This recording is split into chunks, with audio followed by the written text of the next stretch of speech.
I had a dream about taking a long road trip in a car.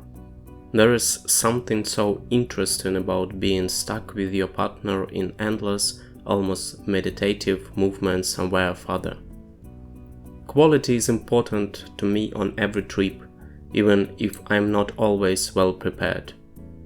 Fortunately, the number of trips I take is growing, but even on small trips I have a goal: to see the most important sites and understand the history of the places and people around me. The idea for this particular Iberian Peninsula tour came to me 1.5–2 months before we embarked on this journey. I booked all the hotel rooms and apartments a few weeks in advance, as well as some of the attractions and restaurants. I planned the most essential things for this trip, especially considering the length of the journey, 3 weeks. My expectations for this trip were high, around 10. I knew it wouldn't be the easiest way to spend our vacation, but I looked forward to the journey with great anticipation.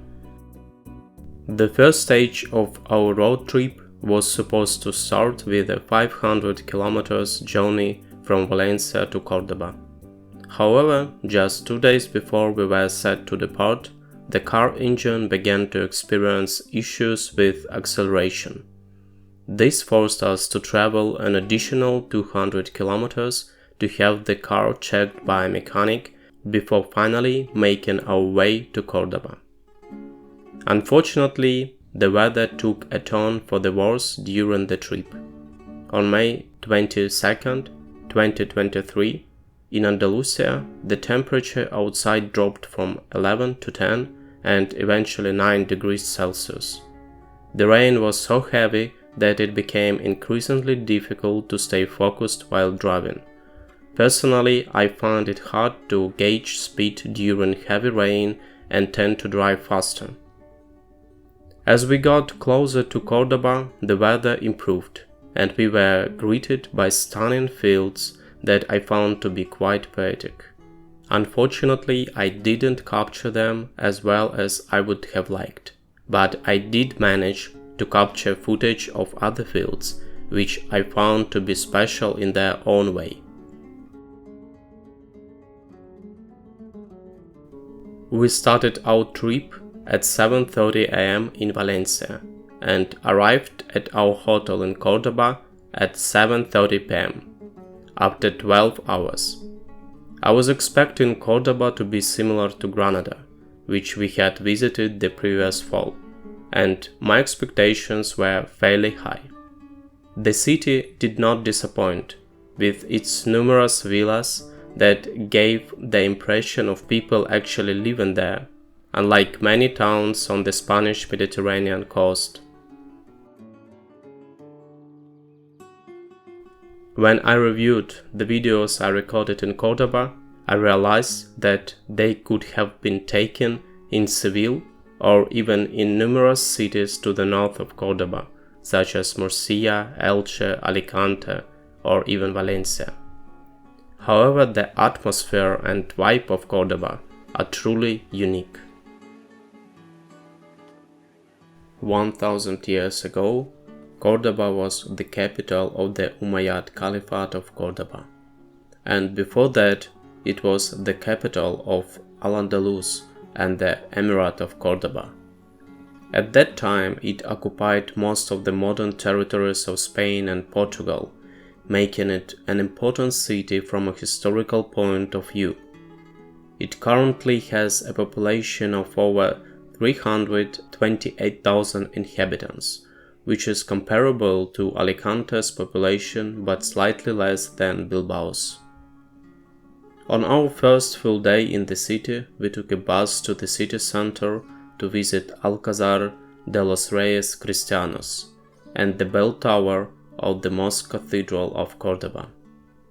The palace was built in the 14th century after the Reconquista on the site of Moorish ruins, which were built on the remains of a Visigothic fortress.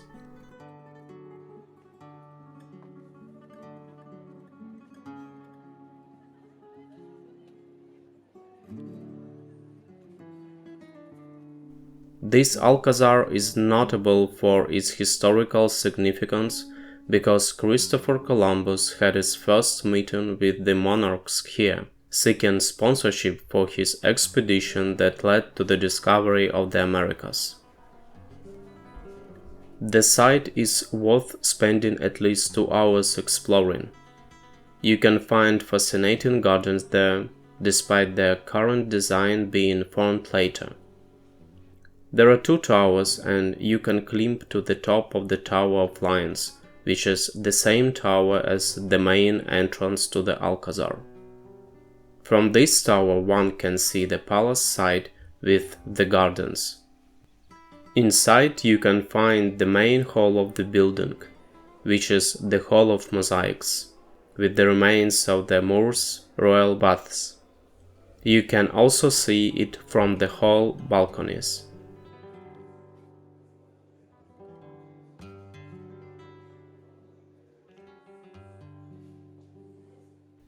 I found the courtyard of the Moriscos to be the most enjoyable.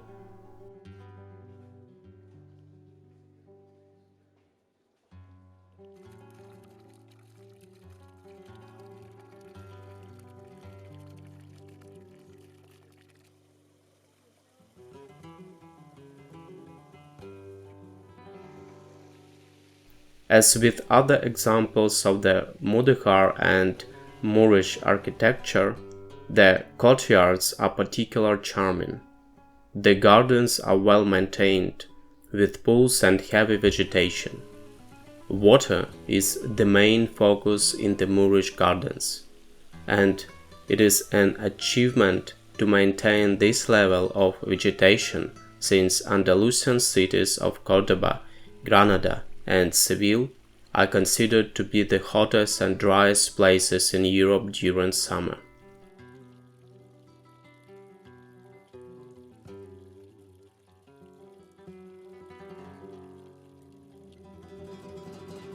Don't miss the statues of the Catholic monarchs and Christopher Columbus. Although they look like part of the same statue, they were added to the Alcázar at different times.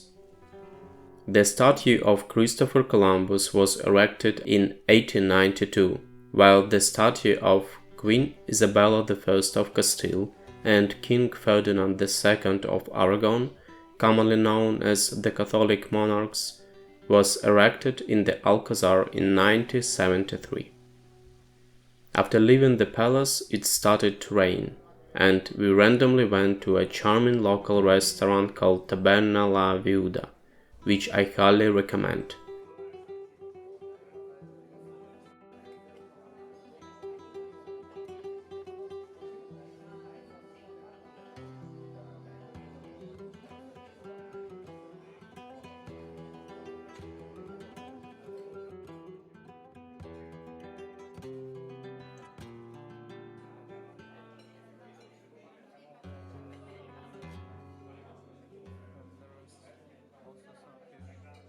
We enjoyed both the service and food in this local restaurant with an authentic interior design. The usual architecture in the historical city center looks similar to buildings you can find anywhere in Spain's regions with previous Moorish influence. White-walled houses with mostly 2 floors, tiny balconies, and narrow streets are common in the area.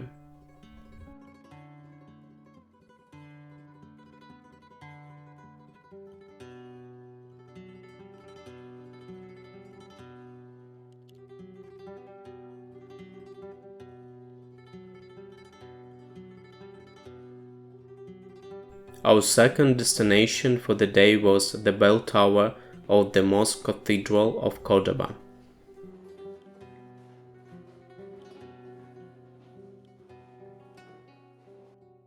To reach there, you need to buy separate tickets online in advance. A single ticket costs €3. The bell tower was originally a minaret during the Islamic period and stands apart from the main structure. It has a few levels with astonishing views of the city and the cathedral, as well as the fields outside Cordoba.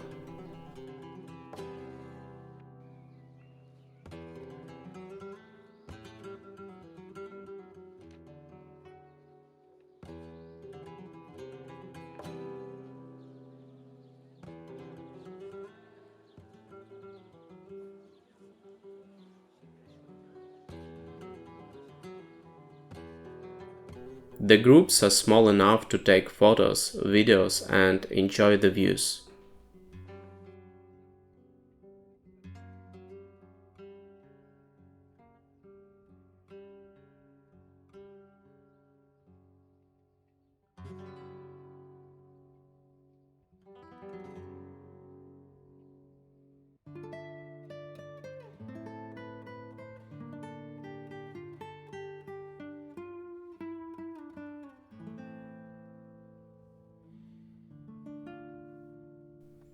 After visiting the bell tower, we went to the Roman Bridge, one of the most iconic landmarks in Cordoba and an important historical site.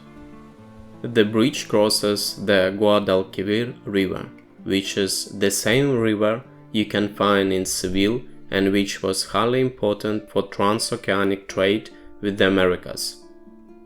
The construction of the Roman bridge dates back to the 1st century BC during the Roman period.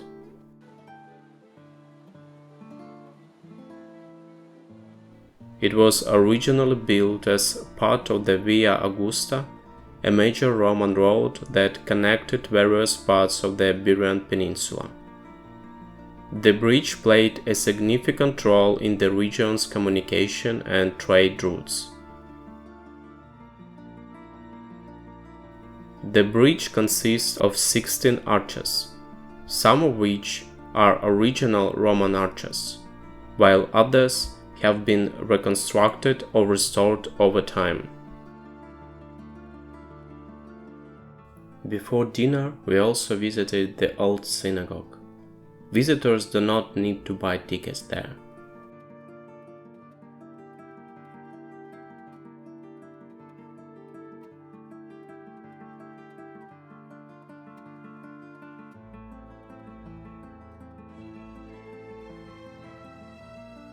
The building itself is not big, so 10 minutes should be more than enough, because visitors have access only to the main hall.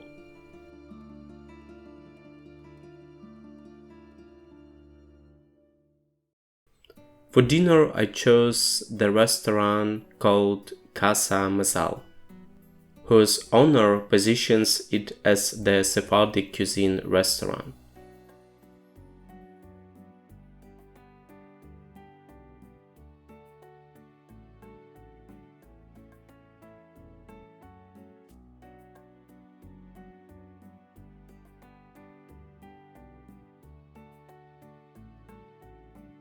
We enjoyed the interior, but the food was too plain.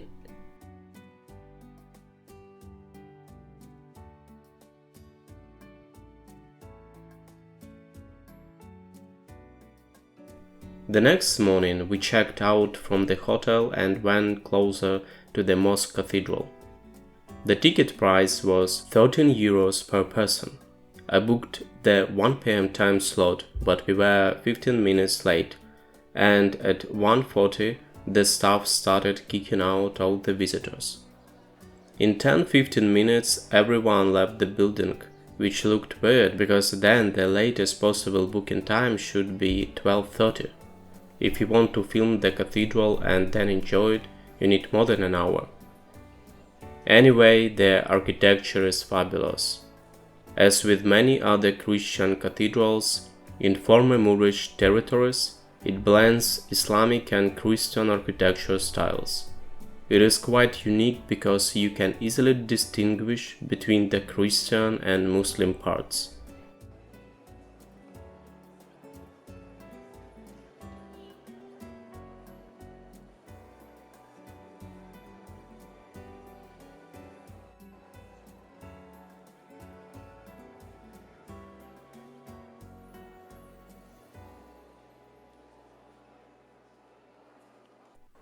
You may have seen these iconic arches before. They're the basic mosque elements.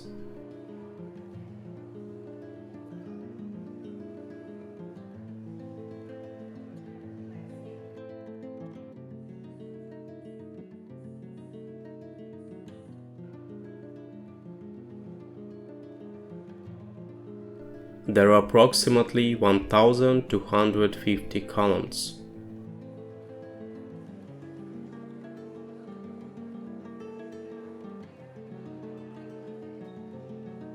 The history of the present-day Mosque-Cathedral of Cordoba started from a Visigothic Christian church in the mid-6th century.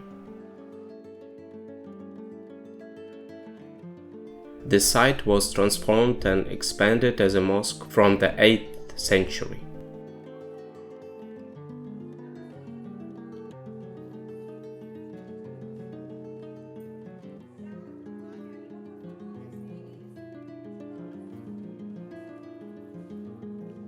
There were a few waves of expansion before Cordoba was reconquired by the Christians in the 13th century. As a result, the mosque was partially converted into a Catholic cathedral.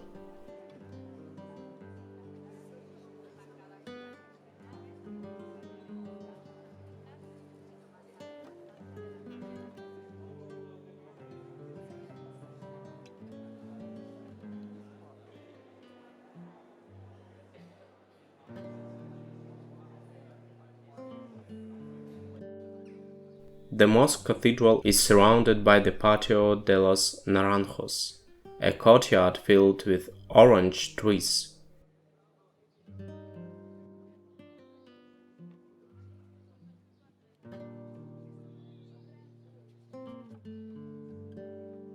The courtyard served as a space for ablutions and meditation during the time of the mosque. Overall, the Mosque-Cathedral is well decorated not only inside, but from outside as well.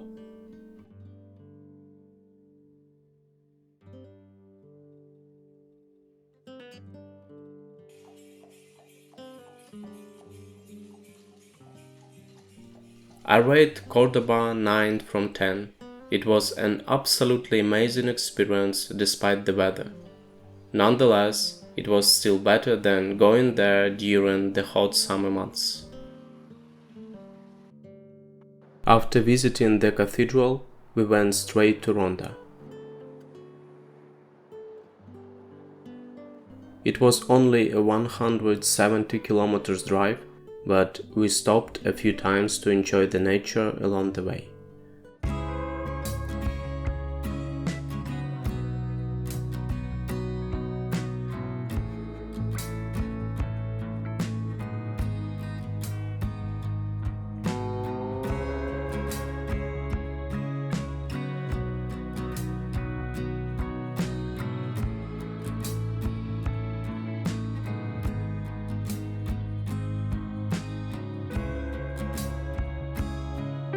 First we saw fields of crops and olive trees on rolling hills that made the scenery even more remarkable.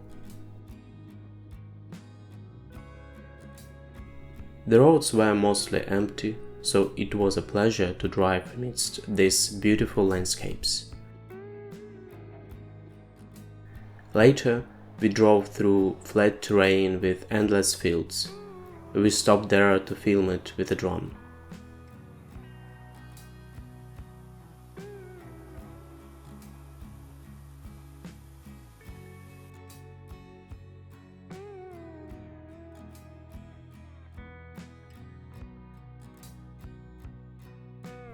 You can see it, the views are incredible.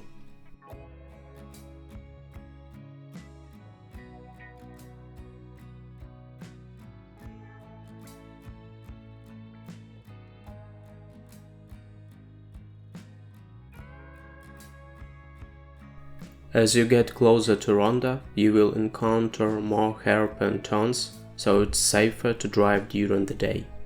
But then you can also enjoy the magical nature. In my opinion, these are some of the most breathtaking views I have ever seen. The road itself is a complete sense of awe, with mountains, vegetation, open huge spaces, and sunlight filtering through ideally shaped clouds.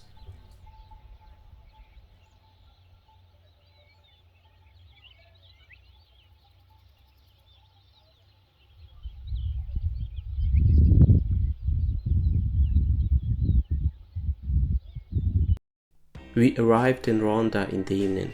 I expected to see a small city with only one main attraction, so I gave it a 7 from 10 and planned to stay for only one night.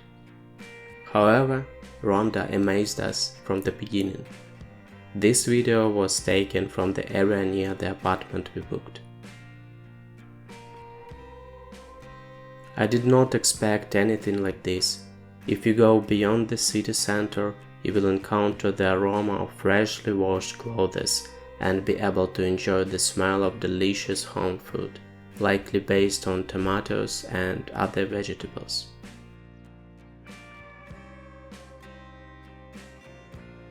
The area has been inhabited by different people and civilizations dating back to the Neolithic period. The real history of Ronda begins with the Romans, who established a fortified settlement known as Arunda in the 1st century BC. After the fall of Western Roman Empire, Ronda came under the rule of the Visigoths in the 5th century. During the Moorish period, Ronda became an important stronghold due to its strategic location atop a rocky plateau. Ronda was one of the last cities to fall to the Christians in 1485, marking the end of Moorish domination.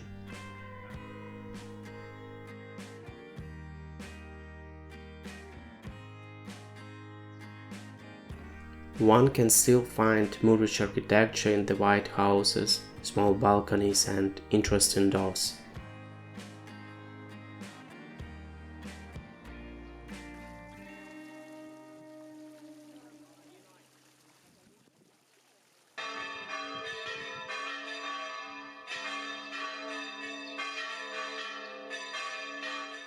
The city is beautiful with interesting churches like the Church of Santa Cecilia, which was originally built in the 13th century during the Moorish period as a mosque.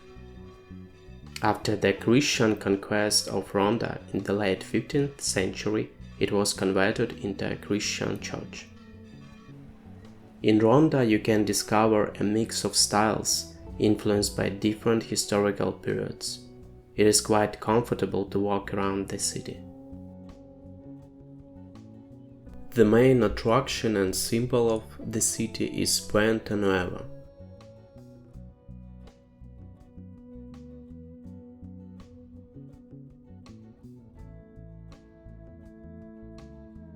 The bridge spans the El Tajo Gorge, a deep chasm that divides the city into its old and new districts.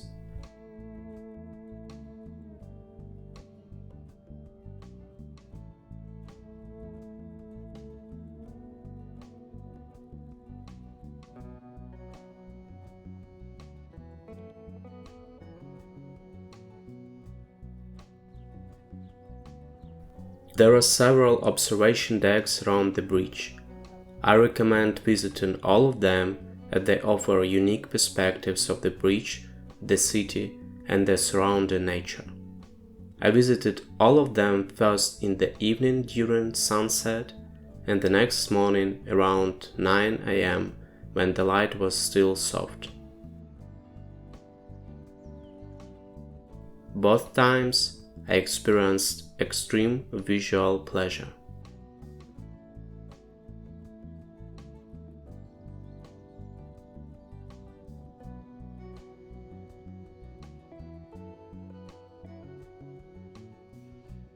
Construction of the Puente Nuevo began in 1759 and took over 4 decades to complete. It was built in a neoclassical style, combining elements of both Gothic and Renaissance architecture. The bridge stands at a height of approximately 120 meters above the Guadalquivir river, which flows through the Tajo Gorge. It is made of local stone, primarily limestone, and consists of 3 impressive arches.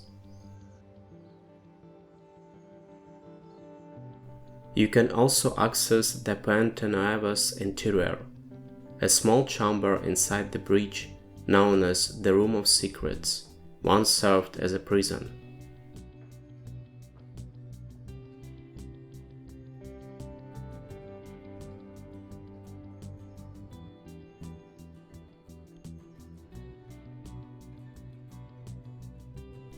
It is not necessarily a must visit, as it's just one room, but the views are spectacular, so it can be considered as one more observation deck.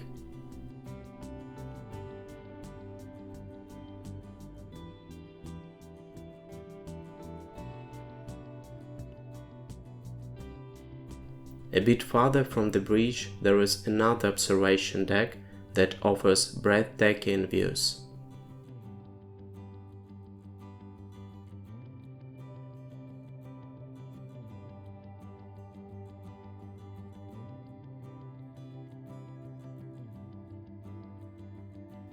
If you would like to visit the city and its main attractions, spending one full day there should be enough. However, if you want to feel and enjoy the city, spend at least one more full day there. My rating for Ronda is 10 from 10. On the next day, we traveled to Seville, passing through marvelous landscapes. If we visit Andalusia again, I would like to spend more time driving around and enjoying the scenery.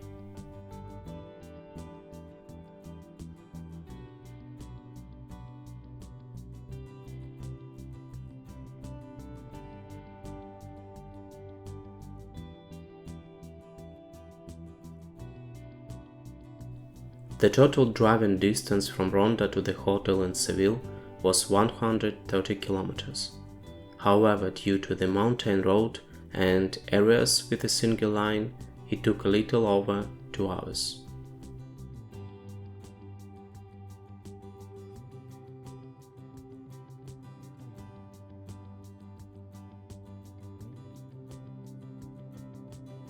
Once you cross the border with the province of Seville, the road becomes significantly worse, the worst I've seen in Spain so far. It is not as bad though compared to roads in some other countries. Before showcasing Seville, I would like to share a few words. This was our second time visiting the city. The first time was during Christmas 2022, after our trip to Toledo. I had planned to make a separate video about that trip, but it doesn't make sense to work on it now. Nevertheless, I will be using some footage from that trip for comparison.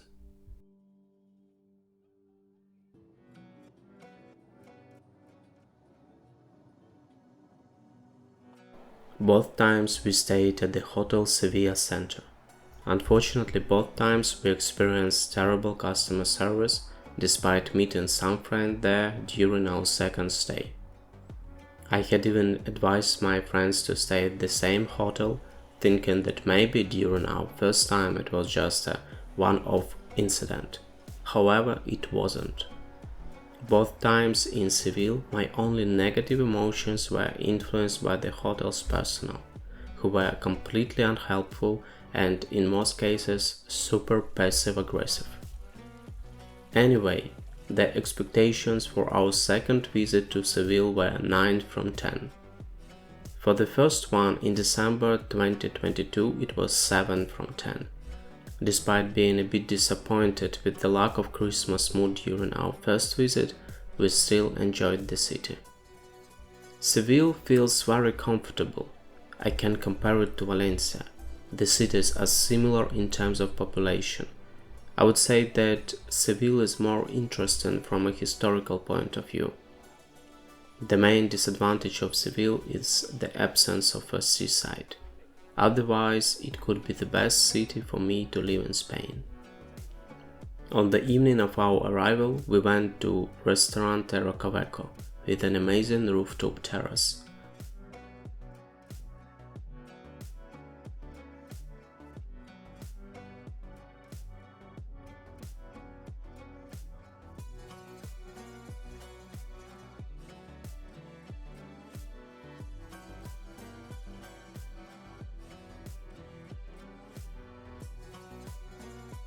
The food was good enough for Spanish standards, decent but not great. The rooftop compensated it though. On the next day, Friday 25th of May, we visited the Sevilla FC training ground. It was a very nice experience to see the club's infrastructure as well as to see the first team's training.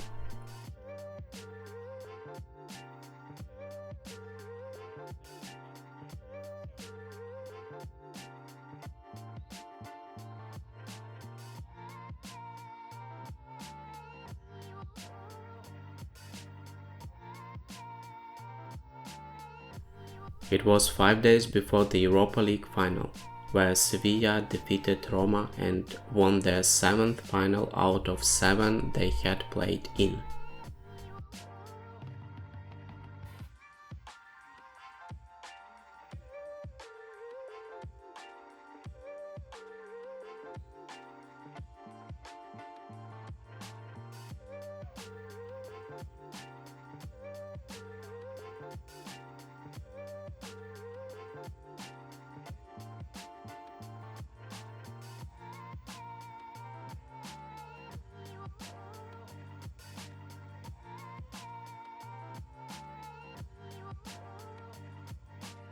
Since I was giving my friends a city tour, we went through the city center. First, we accidentally stumbled upon the bullring called the Maestranza, which is a living monument to savagery.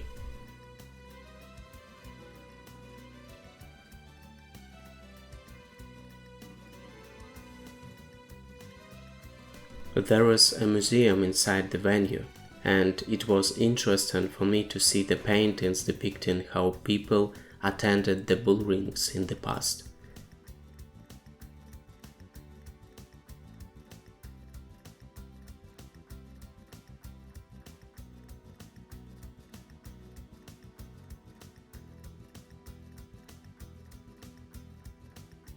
I realized that it still operates when I experienced a quite strong smell near the inner area where the bulls are kept between fights.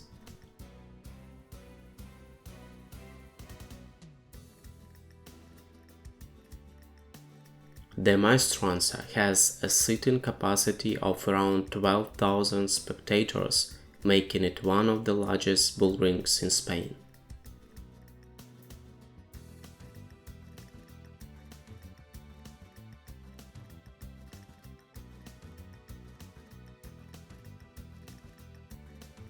It is the official venue for the annual Seville Fair, known as Feria de Abril, which takes place about 2 weeks after Easter. During the fair, bullfights are held daily. If there is no context, the arena looks quite interesting, especially during a sunny day.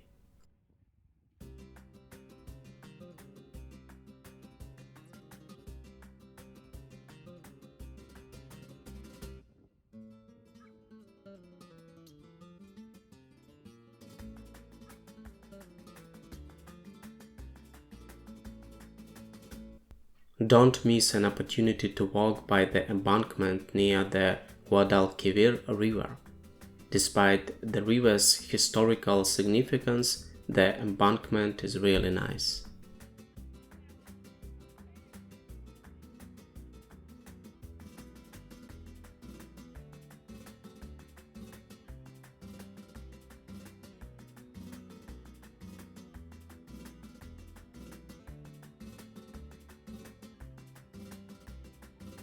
It is hard to choose the main attraction of Seville, but I can name one which you can visit without a ticket: Plaza de España. Located in the Maria Luisa Park, this grand square is an architectural gem. Built for the Ibero-American Exposition in 1929, it features a semi-circular building, canals, bridges, and a central fountain. I made more footage during our December trip.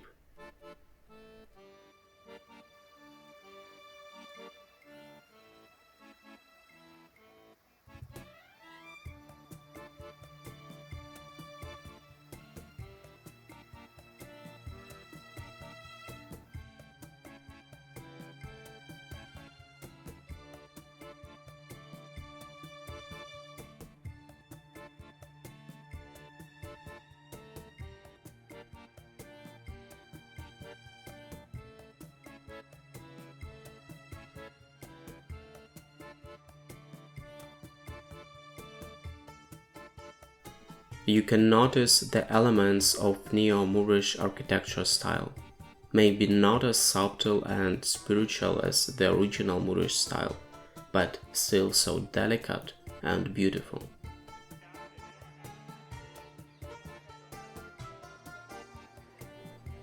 One can find amazing tile work there that illustrates Spanish provinces.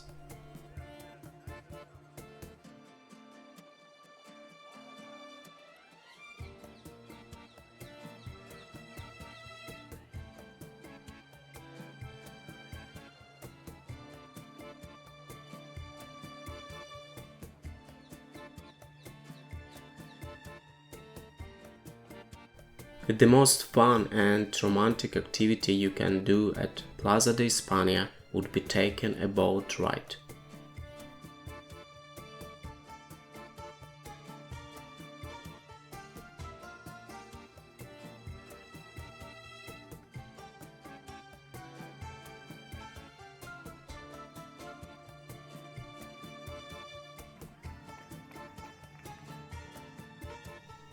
How can this place be more authentic? Of course, flamenco. Both times I visited Plaza de España, I saw good artists there. I would not expect this level of performance basically for free.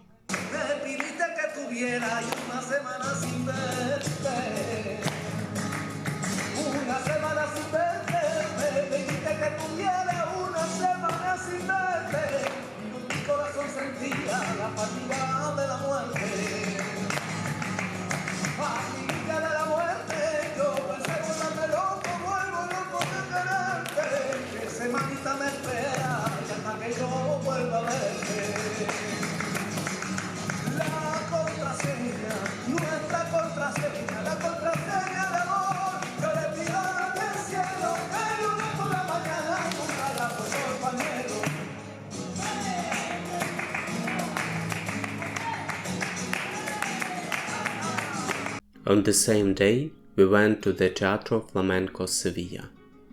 Prior to this, I had been to 4 flamenco shows, 1 in Seville, 1 in Madrid, and 2 in Valencia. I plan to make a separate video about flamenco, since I have become a true lover of it. If you check Teatro Flamenco Sevilla on Google, you will see it has a very high rating of 4.9 with almost 2,000 voters, which is impressive. And from the beginning of the show, you will understand why.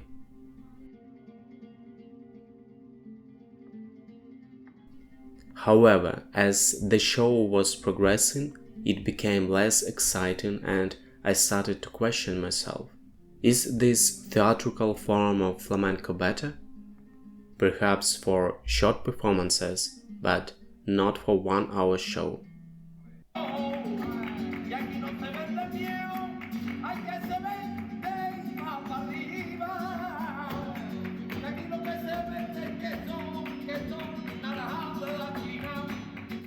I found that this show lacked emotions and did not give you an idea of what traditional flamenco feels like. It is a tourist show. The roots of flamenco can be traced back to the 9th and 10th centuries when the Moors introduced Arab music and dance styles to the region. But the music of the Moors combined with the local music of Andalusia, which had its own unique blend of Roman, Jewish, and Gypsy influences, laying the foundation for what would eventually become flamenco.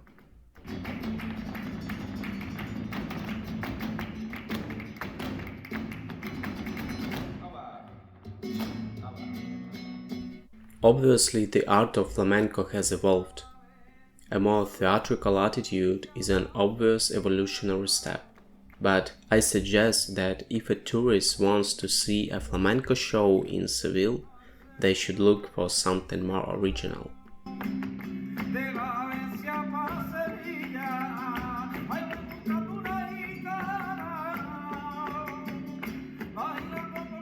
That is why, if you haven't seen traditional flamenco, I would recommend visiting an authentic show first, such as one in Casa de la Memoria.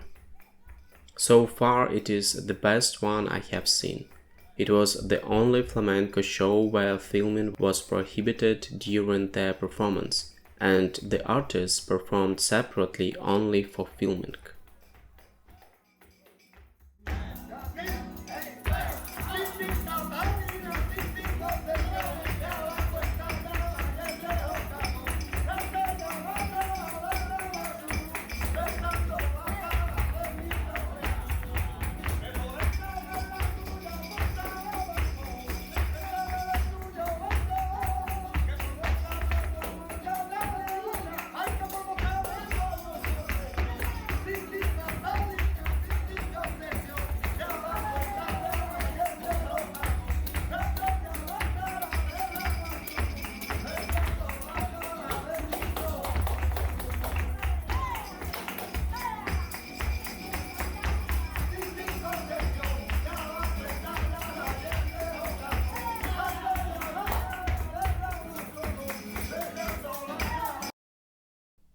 The same evening we went to the restaurant called Al Sultan, which had nice Middle Eastern cuisine. It was a shame though they didn't have shisha.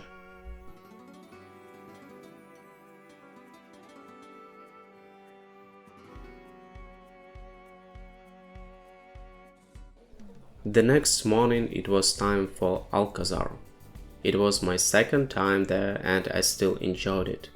The origins of the Royal Alcazar of Seville can be traced back to the 8th century when the Moors conquered the region. They constructed a fortress on the site of the present-day Alcazar, which served as a residence for the ruling Muslim governors. One of the notable remnants of the Moorish fortress is the structure known as the Alcazar's Patio del Yeso. This courtyard is believed to be part of the original fortress constructed by the Moors.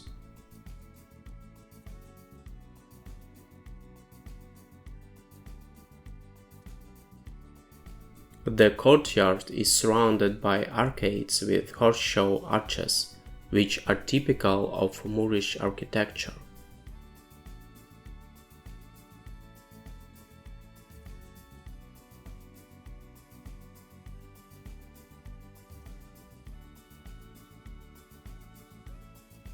In the 13th century, when Christians began to reconquer the Iberian Peninsula, Seville came under the rule of King Ferdinand III of Castile. The Christians made modifications to the Alcázar while preserving much of the Moorish architecture.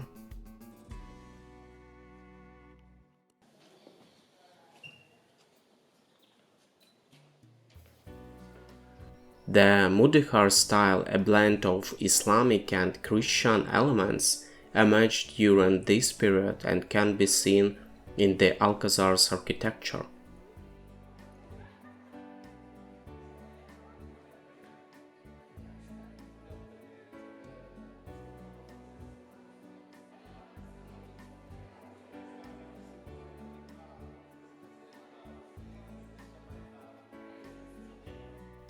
One of the most significant additions to the Alcázar took place during the reign of King Pedro I of Castile in the 14th century. Pedro I commissioned extensive renovations and expansions, creating the stunning Palacio de Don Pedro, which stands as the highlight of the Alcázar complex. Pedro I's palace is a masterpiece of Mudéjar architecture, featuring exquisite carved ceilings, intricate tilework, and splendid courtyards.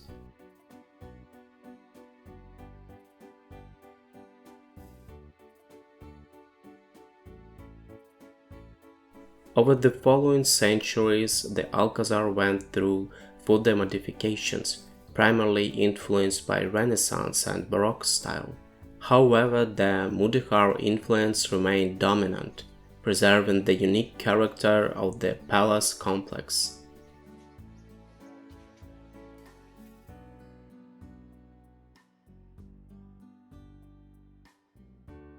A separate important topic is the Alcázar's magnificent gardens.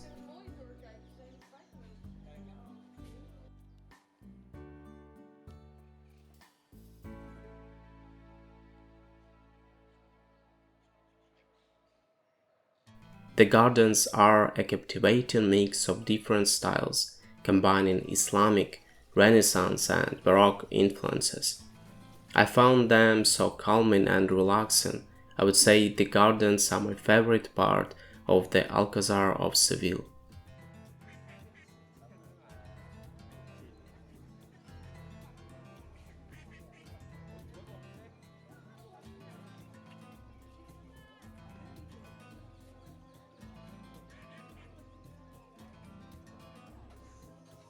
After visiting the Alcázar, we went to a very nice Andalusian restaurant called En Libero Tapas y Quesos.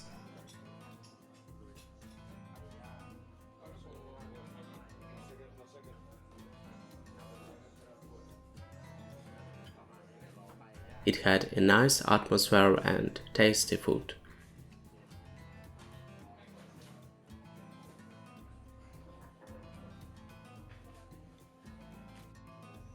I would say the time to visit Seville was perfect, late May.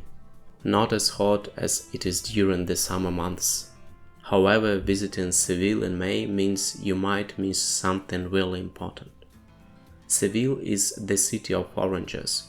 We saw it in December and were amazed by the number of oranges in the city. There is different data on the number of orange trees in Seville, probably more than 30,000 trees. They have become culturally symbolic to the city, and you can enjoy the orange season from late December till mid-February. What else is symbolic to Seville? Obviously football. Now it's time to talk about the game, Sevilla versus Real Madrid. It was a kind of special occasion for us to visit this game. That is why before the game we had a tour of Ramon Sanchez-Pizjuan Stadium. It was the second football stadium I had visited in Spain. You can check my video about Mestalla in Valencia, where I had been to Valencia versus Sevilla game. There is a museum inside Ramon Sanchez-Pizjuan Stadium.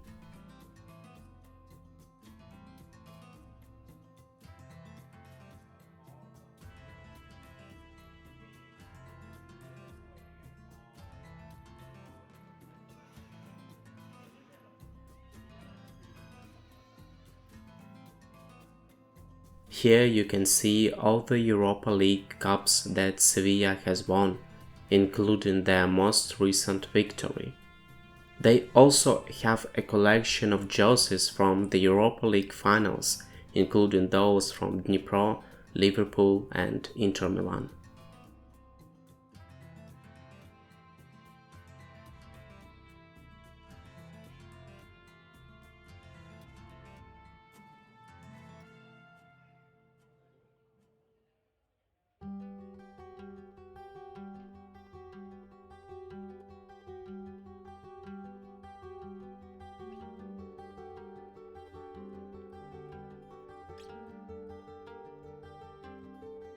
Before the Sevilla vs Real Madrid match, there was an incredible energy surrounding the game. However, the rain started to fall closer to the game.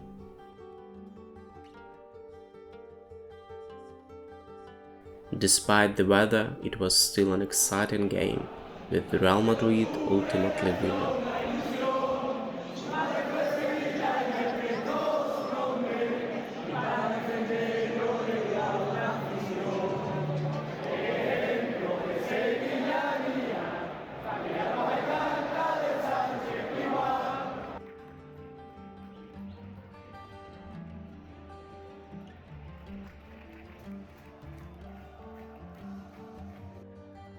Some fans felt that the referee may have been biased towards Real Madrid, but overall it was an enjoyable experience.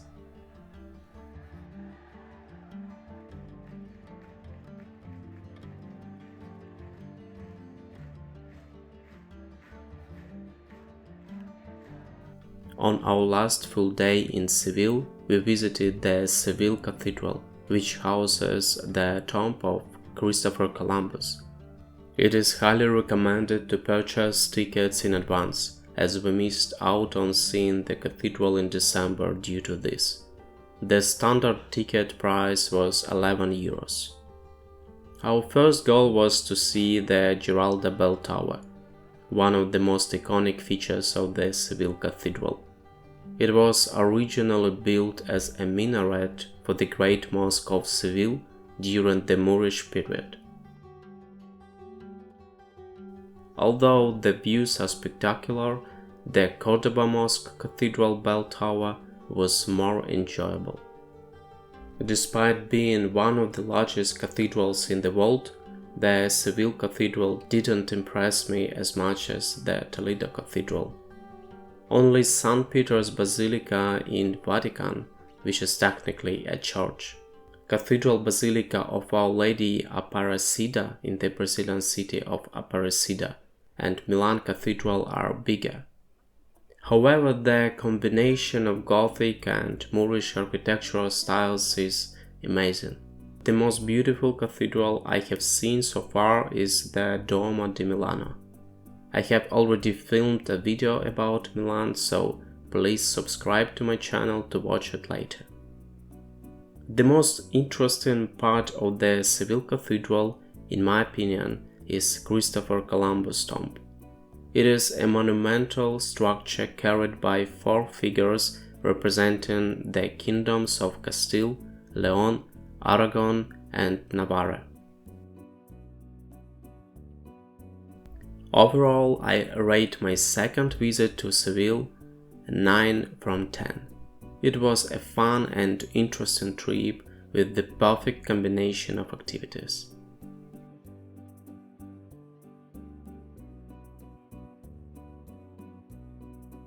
While staying in the Patio de los Naranjos, which was once part of the original mosque, I say thank you for watching the first part of our Iberian journey. Stay tuned for the second part, where we will be driving through Portugal.